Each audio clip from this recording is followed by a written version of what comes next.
Life Audio. Think about asking who has already done this. Who do I know? Who can help me?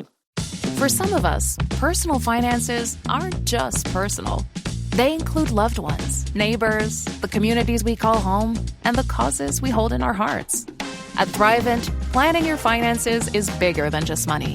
We help you put your plans into motion and faith into action so you can do more for the ones in your heart. Because sometimes all you need to make a difference is someone to help you make it happen. Thrivent, where money means more. Connect with us at Thrivent.com. There's no place like Israel, rich in history, culture, and spiritual significance. From walking through ancient Jerusalem to floating in the Dead Sea or experiencing Tel Aviv's modern energy, it's a destination like no other. While I haven't visited yet, I've heard how life-changing it is. Now more than ever, we stand with Israel and pray for peace. I look forward to exploring its beauty one day. Learn more at goisrael.com. Hello and welcome to the Encourager Podcast, where we have encouraging conversations to help you joyfully harmonize your home and work life. I'm your host, Rebecca Scott. I'm a wife, mother, designer, coach, and author. I'm here to help encourage and empower you to confidently make decisions that work for you and your stage of life, whatever that might be. Hello, encouragers. Are you ready to stop managing all the overwhelm and finally create some systems that bring more joy to both home and work life? Join my 10-week Encouraging Cohort kicking off April 2nd. Together, we're going to tackle the 5 systems: me, food, family, work, and home, so you can ditch the chaos, gain some clarity, and move forward with confidence and joy. Spots are limited, so don't wait. Enroll now at theencouragerpodcast.com, and let's build some systems that serve you and not exhaust you.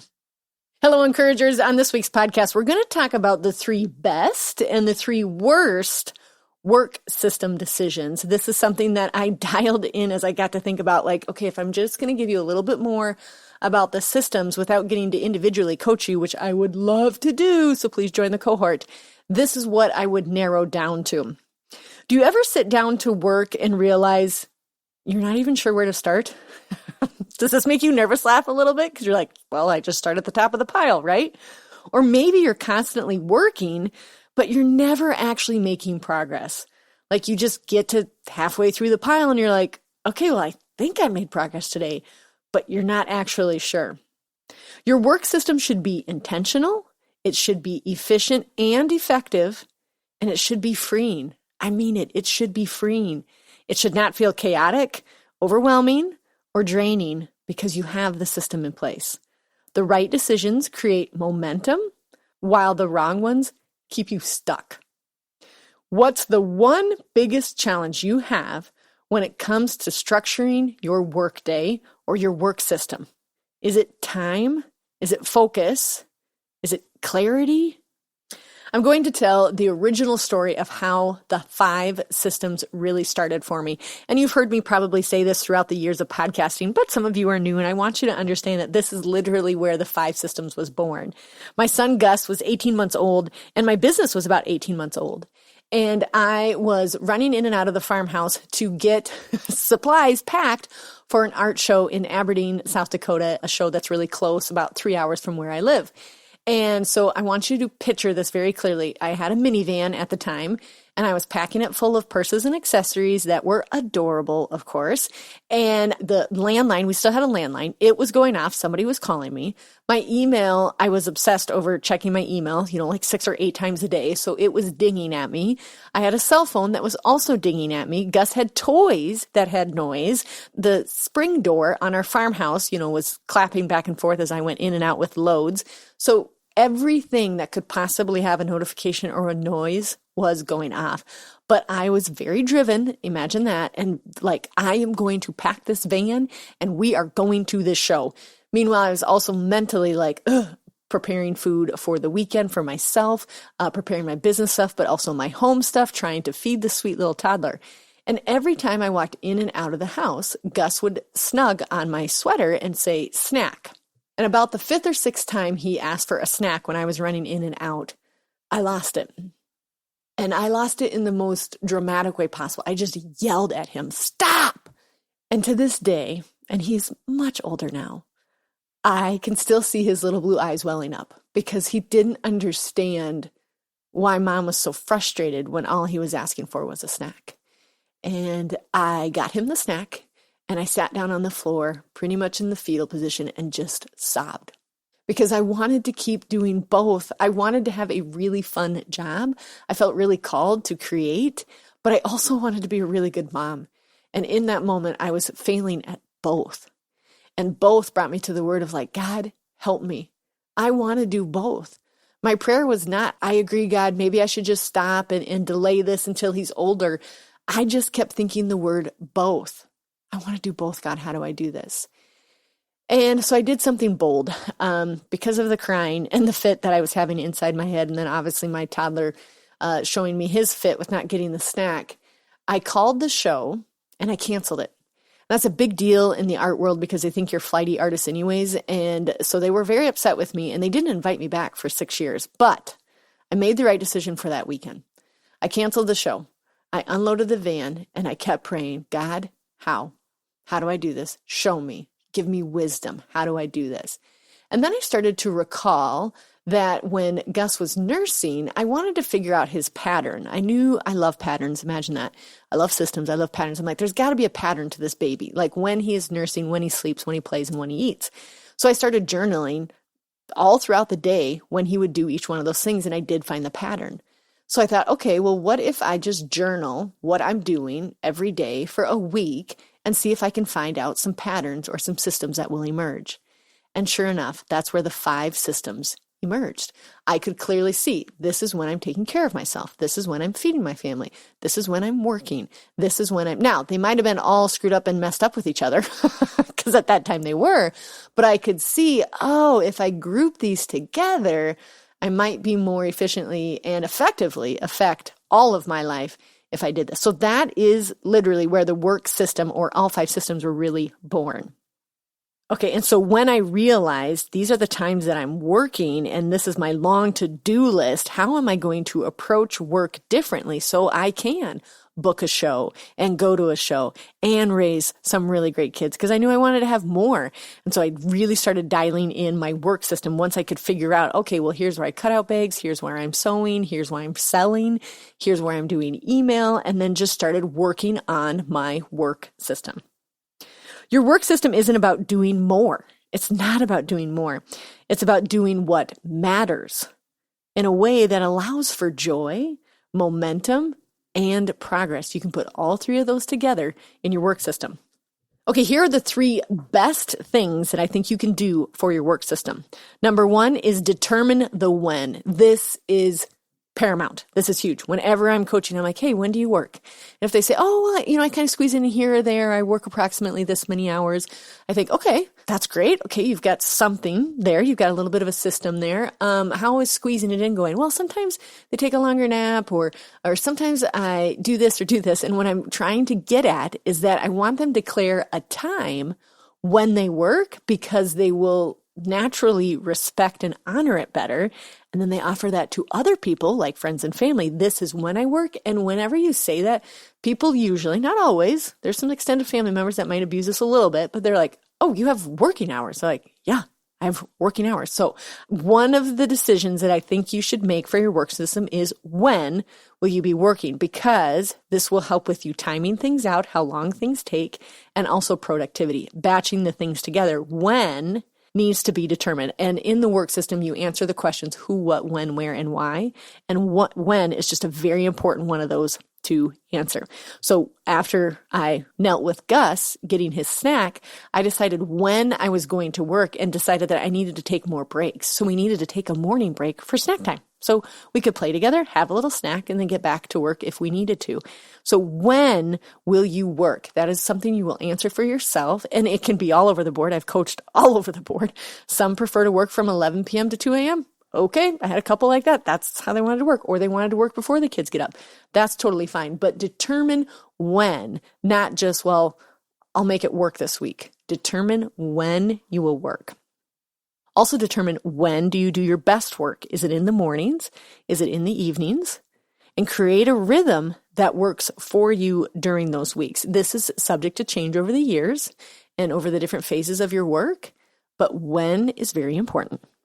Okay, number 2, doing things at 80% has been a very good decision in my work system because this will help you to stop over-perfecting or procrastinate. The 2 P's that can set us back a little bit, okay? Authenticity is key. And so when you're trying to perfect something, sometimes you lose a little bit of that authenticity because you're just overdoing it and people want to see you show up real. And so I think when I do things at 80%, I'm allowing enough wiggle room that it forces me to get it out there. And then it can force me to make it better, like get it up to that 100% or be like, wait, that was great. That was well received. Move on to the next idea. So doing things at 80%, if this makes you cringe, lean in. Lean in. 80% will stop the procrastinating and it will stop the perfecting.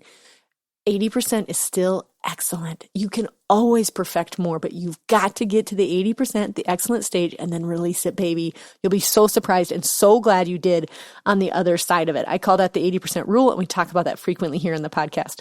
Done is better than perfect. So ask yourself, is this good enough to move forward? And if yes, stop tweaking and publish it, send it, or launch it. We're all excited for you. Okay, the 3rd best decision for your work system is asking who instead of how. Remember, the work system is answering the questions who, what, when, where, and why. I really adore this phrase. You already know everybody you need to know. And that is not a limiting phrase, but in fact, a connecting phrase. Like, wait, I do already know everybody I need to know. If you think of that and you go, wait, I know Chris, who knows Natalie, who knows, like, you know already everybody you need to know. So when you ask yourself, when you're starting something up within your work system and you're like, gosh, how am I going to do this? Think about asking who has already done this? Who do I know? Who can help me? So find if it's maybe a mentor, maybe it's outsourcing the little small tasks, maybe it's asking for advice from somebody who's already done it before.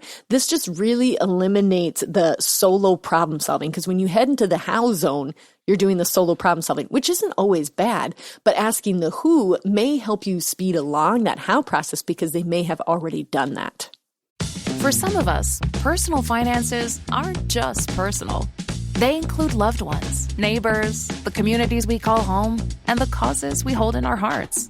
At Thrivent, planning your finances is bigger than just money. We help you put your plans into motion and faith into action so you can do more for the ones in your heart.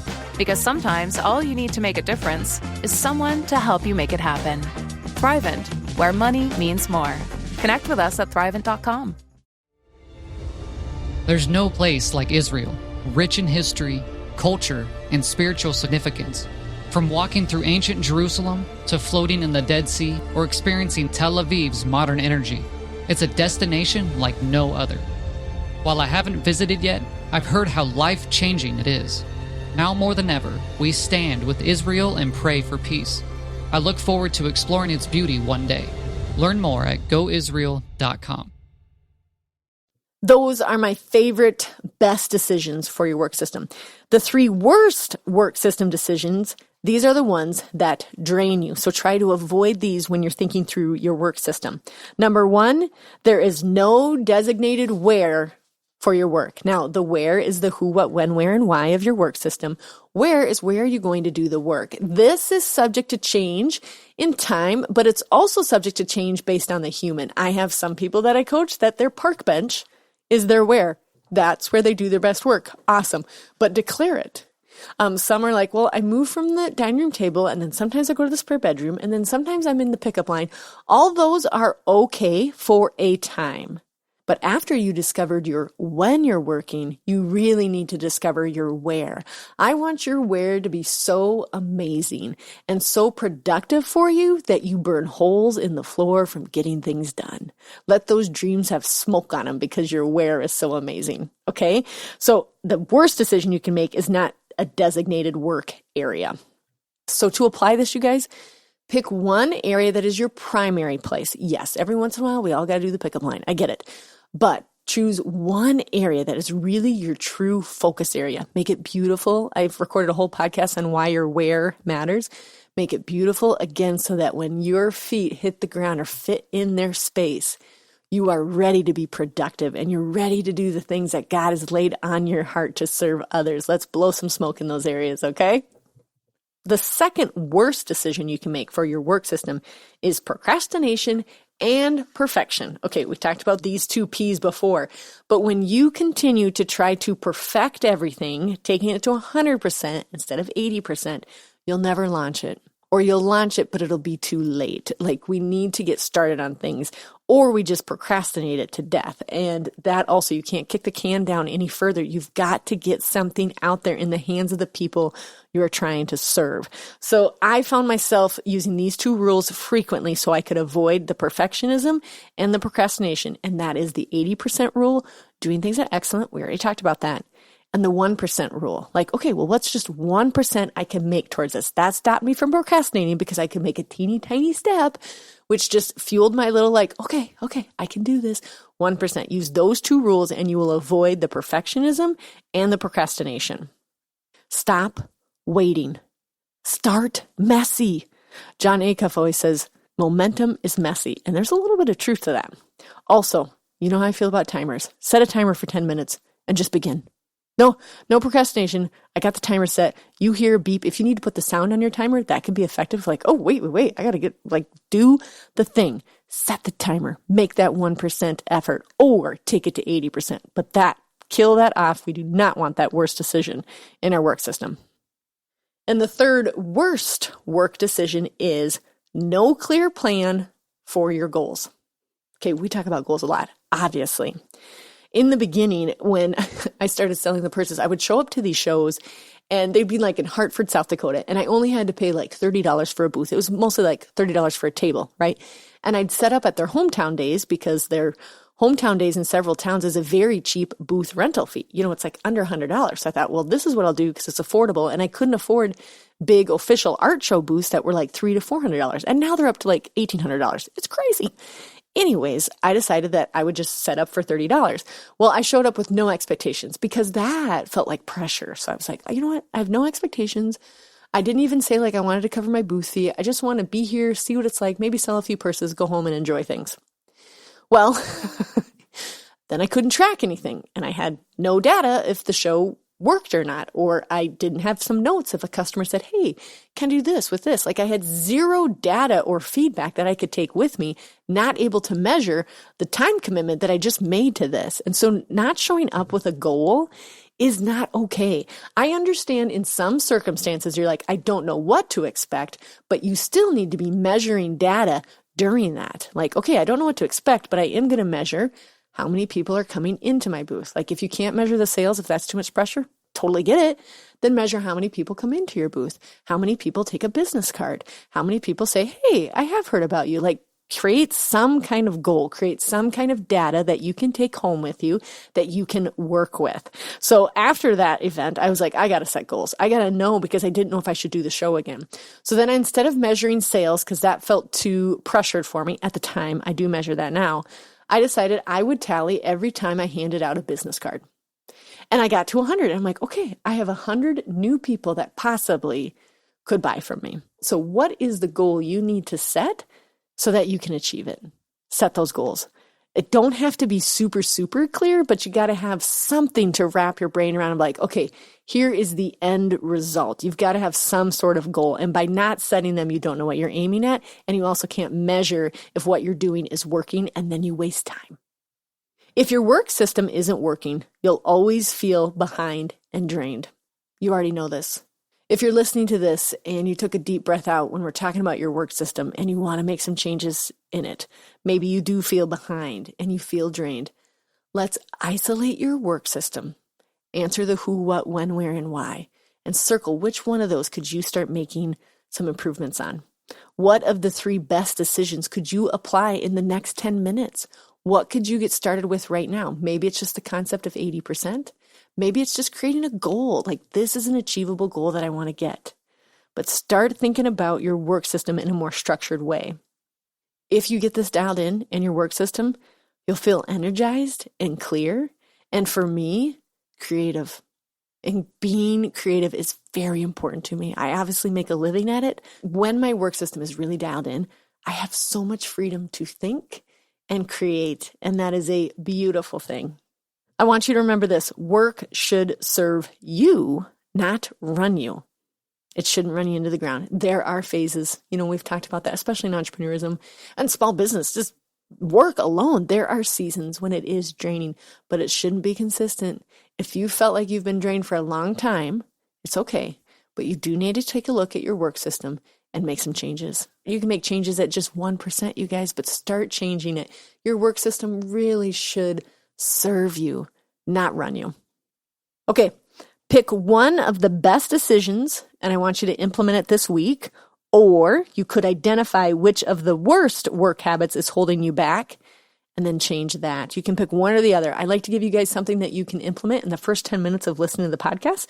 So pick one of the best, which is determining your when. Maybe it's only working at 80%, or maybe it's asking who instead of how.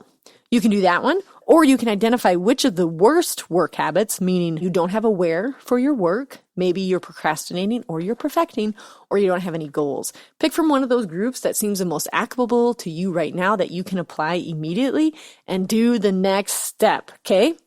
If you head to the website, encouragerpodcast.com, there is a free resource there that will walk you through 2 simple things to do within each system. This is a great launching pad for you to discover which one of the systems is the most broke. And if it is in case the work one, you just listen to how to make some improvements for your work one. And you can listen to the other podcasts talking about those systems so you can get better and better at them. I'd love to hear from you. Obviously, I love the work system. I run 2 awesome brands and I want to hear how yours is going. One of the things that I feel very passionately about is making sure that women can do both. I love the word both. Clearly, from my origin story of how I started this, I want to do both. And when I hear a woman say she's very overwhelmed with her work life, I want to cradle her and I want to say, no, we are doing this. We are doing this together. If you feel called to lead this small business, to run this nonprofit, to grow your creative outlet, I want to help with that. So message me on Instagram. I'd love to hear from you guys. Tag me on Instagram when you've implemented either the 3 best or you've worked on the 3 worst. I would love to see what you guys are doing. And don't forget, the Encourager Cohort is launching soon. It starts on April 2nd. If you listen to this and you're like, I have a question that's particular to my family, to my work system, to my home system, guys, it is my favorite thing to partner with you, to watch your face come alive when you talk about things, to mourn with you when your face is sad and when you feel overwhelmed. I've got some systems that just work. They are proven. I love coaching them because I know they work individualistically for each one of you. Join us for the cohort on April 2nd. I can't wait to see who enrolls. Until next time, Encouragers, we got this because he's got us. Thanks so much for tuning in. If the Encourager podcast has helped or encouraged you in any way, please subscribe to the show and leave a 5-star review. And then help us spread the message of encouragement and hope by sharing the podcast with others. Ready to bring more organization and joy into your life? The Encourager Academy helps you harmonize your home and work life through our online course and coaching programs. Our 5-system approach, me, food, family, work, and home, tackles your biggest obstacles, offering lifetime access to video lessons and guided worksheets. Learn at your own pace with practical tools and strategies. Enroll now at EncouragerAcademy.com and use code WeGotThis for $50 off. Are you ready to finally create systems that help you thrive in both home and work life? Join my 10-week coaching cohort designed for busy women like you. Together, we'll create customized, foolproof systems for managing your home, business, and personal life with joy and purpose. With live coaching, practical tools, and a supportive community, you'll leave feeling organized, confident, and in control. Don't wait. Spots are limited to 10 women. Visit EncouragerPodcast.com to apply.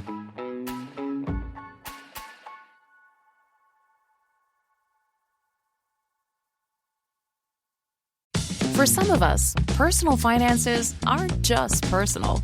They include loved ones, neighbors, the communities we call home, and the causes we hold in our hearts. At Thrivent, planning your finances is bigger than just money. We help you put your plans into motion and faith into action so you can do more for the ones in your heart. Because sometimes all you need to make a difference is someone to help you make it happen. Thrivent, where money means more. Connect with us at Thrivent.com.